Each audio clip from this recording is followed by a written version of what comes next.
Absolutely, and there's a lot of teams that have gotten wins from people earlier in the year that we're going to talk about at halftime that didn't look so great at the time. Now they're looking a little better.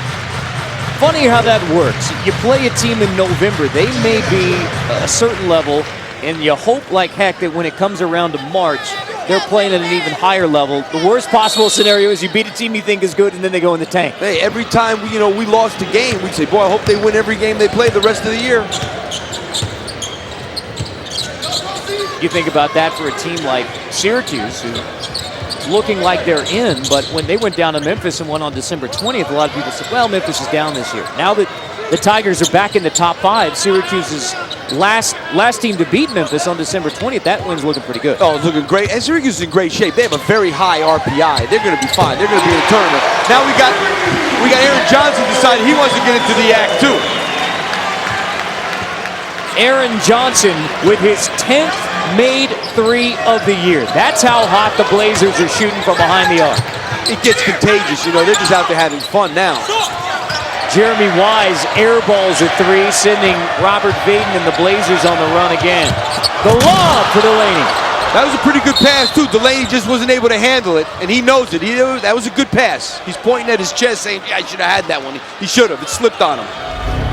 You can see it here, but again, transition defense, Southern Miss jogging back on defense. I'm really surprised for Larry, because I know how his teams always play with tremendous energy, and it's not there today. You think that's the biggest fact? I mean, we talked about UAB's hot shooting, but I'm not saying that, UAB's making shots. I'm not saying they'd be winning, but they'd be, just in it a little bit more. Competitive at least. But better. Only 16 points on the scoreboard for Southern Miss with 2:35 to go. And 2 weeks ago at home versus this UAB team, they put up only 49. They shot 40% in that game. And I don't know if they could have done more to have more than 16, but they could have done more to have them have less than 38. Golden Eagles only shooting 32%, and that Horton jumper won't help. Neither will this. Another run-out chance. Delaney to Cameron Moore, who misses the chip. Cameron Moore's got to get a left hand. If he had a left hand on that shot, he'd have made that.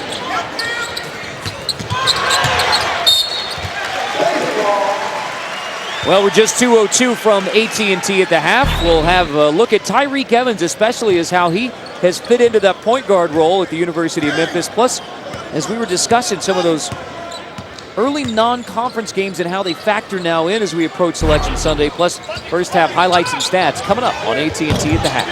Tyreke Evans, pretty good, let me tell you. John Calipari only halfway jokingly says whoever was coaching Memphis at the beginning of the year, when he had Evans playing off the ball, wasn't a very good coach. It's a good line, but I don't buy that because Tyreke Evans is not a point guard. He's the best fit for what they have. I'm not saying that, but John definitely shouldn't be beating himself up for not putting Tyreke Evans a point guard because he's not a point guard, but he's the best point guard they have, and that's what John has found out. And again, the Memphis Tigers play here on Thursday night against UAB. Now, we'll get into this more in the second half, but I wonder what happens if Memphis is able to win here against UAB. I mean, how does that affect the Blazers' status? Well, the Blazers, that would really hurt them. Now, I'm not saying that this is a must-win, but if they don't want that committee, I did the mock selection last year, they don't want that committee to have them up on the board when they're talking about the last 4 spots and they got 12 teams in and say, okay, what are their quality wins? They say Arizona, and then somebody else has 3 wins in the top 50 or 2 wins in the top 25. They don't want that to happen. They need to do the best they can. If they beat Memphis, that'll be one of the best wins anybody could have on their schedule. Anybody. So it'll be hard-pressed with the teams they're going to be fighting it out with at the end of getting in as an at-large team. Hard-pressed for somebody else to have a better win than that. They need to beat Memphis. You were on that mock selection committee that the NCAA did last year in Indianapolis. It's kind of like you got an inside look at NORAD with the secrecy that takes place there at the selection committee.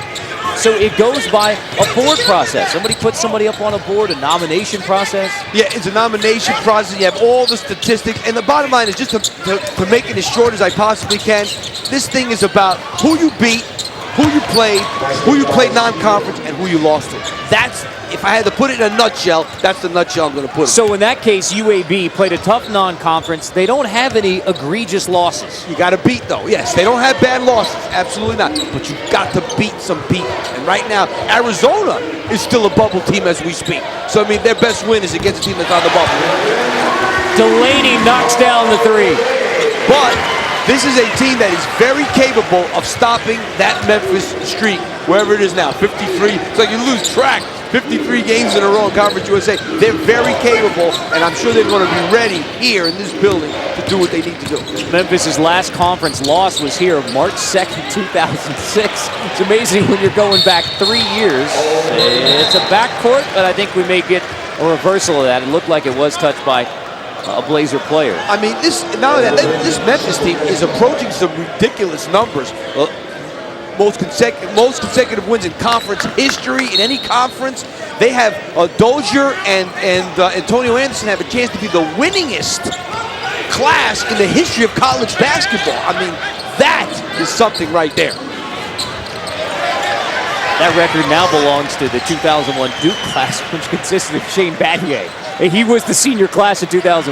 And that's a record that really has been, you know what I mean, before that had been held for a long time. Paul Delaney III. Can't send UAB to the locker room with another bucket, but they may not need one. 10 made threes in the first half for the UAB Blazers. 43-18, Blazers on top of Southern Miss.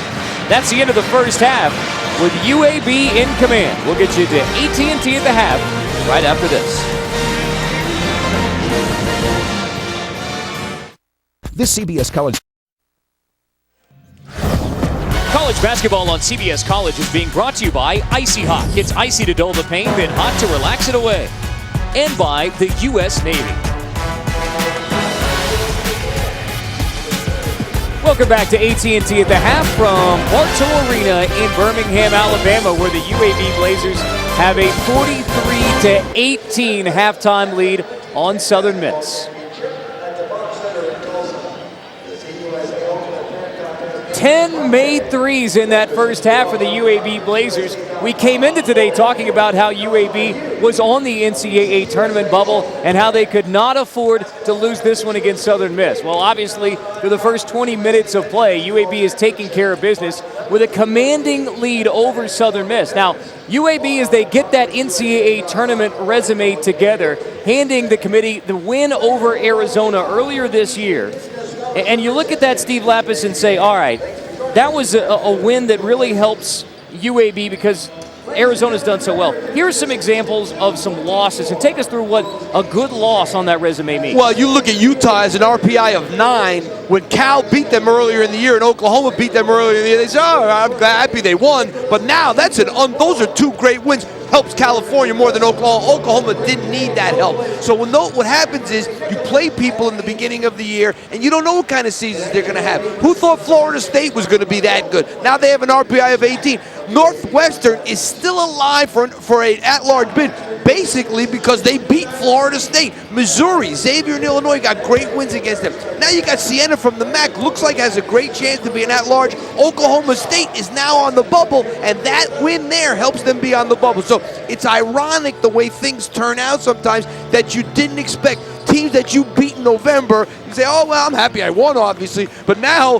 those look like a lot better wins than they were back then. You know, and that's kind of surprising maybe to a lot of people at Siena at RPI number 31. I mean, that's obviously a good program at Siena with a big win last year in the tournament.